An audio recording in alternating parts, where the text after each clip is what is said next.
Historic Holly Bush in Glassboro, New Jersey, where East meets West.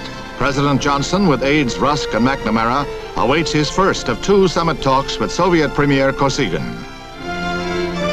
Kosygin's arrival marks the first in-person meeting of the two world leaders. Soviet Foreign Minister Gromyko and Ambassador Dobrynin accompany the Russian Premier. During the 5.5-hour discussion, both President and Premier, often with only translators present, exchanged views on the Middle East, Vietnam, and arms limitation. A mutual understanding was the initial aim of the talks, conducted in a personally cordial atmosphere.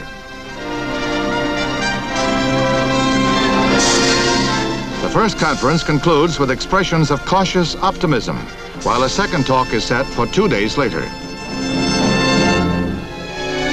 Between talks, tourism. A sightseeing trip to Niagara Falls, where Kosygin, raincoated, says, "I enjoy the wind and mist in my face." The day also includes stops at hydroelectric power plants on both the U.S. and Canadian sides of the falls. Return to Hollybush, where press and spectators throng the area for a glimpse of the conference principles. The second talk aims at more specific and intensive discussion of world problems. Gate crashers give police a busy afternoon. President and Mrs. Johnson arrive with daughter Linda, while Premier Kosygin also makes it a family affair, bringing daughter Ludmila. After the conference, both leaders described the summit talks as useful, agreeing to keep in close personal contact on all global crises. All major issues remain unsettled, despite the cordial diplomacy. In separate statements, Mr. Johnson says the meeting made the world a little less dangerous, but Mr. Kosygin repeats the Soviet hard line on the Mideast and Vietnam.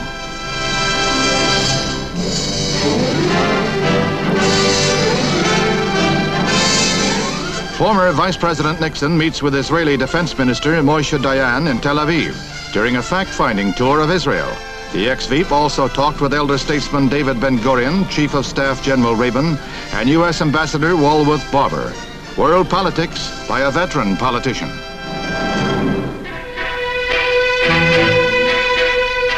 Civil rights figure James MEredIth resumes his symbolic march through Mississippi.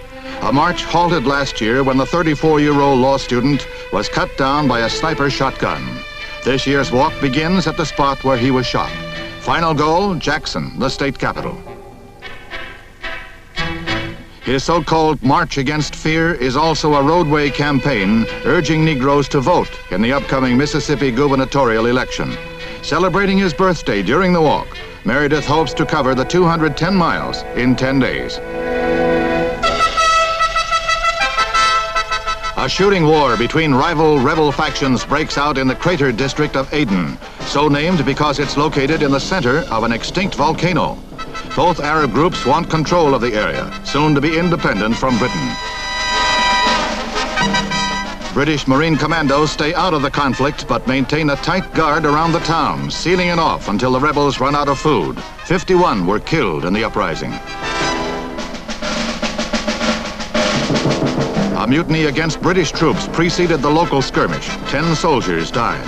The disputed town lies in territory embraced by the new South Arabia Confederation, still politically explosive.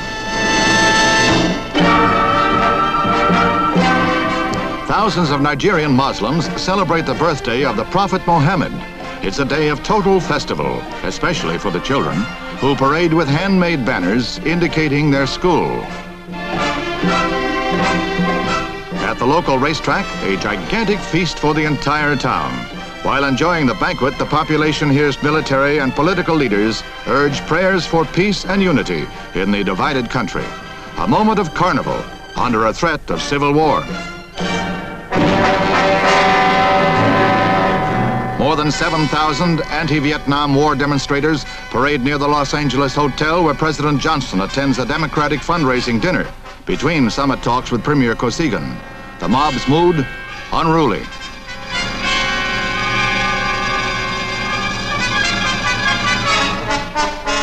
Police scuffle with the pickets, attempting to disperse them. Violence breaks out several times in less than an hour, and a number of marchers are arrested. The president did not see the demonstration.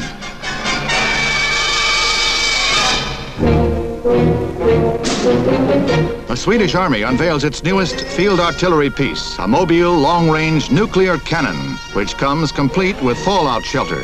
Since neutral Sweden does not yet have nuclear weapons, the self-propelled weapon is demonstrated using conventional shells. It has a range of 16 miles.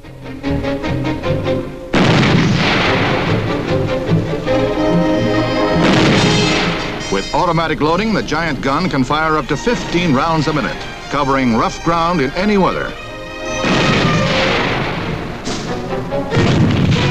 A 5-man crew operates the cannon, while completely enclosed and protected against light arms fire, shell splinters, and radiation hazards. Weighing 52 tons, it can travel up to 18 miles an hour. Most important, it's a homemade weapon, replacing French-made howitzers whose firing range was 7 miles less.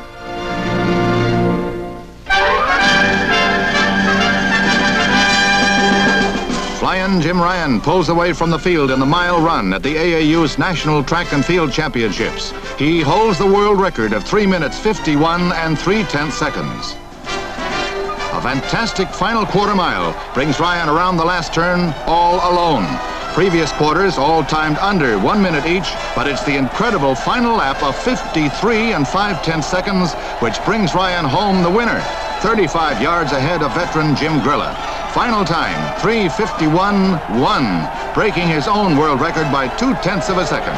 Says the 20-year-old marvel, "I felt well and I wanted to run a fast race."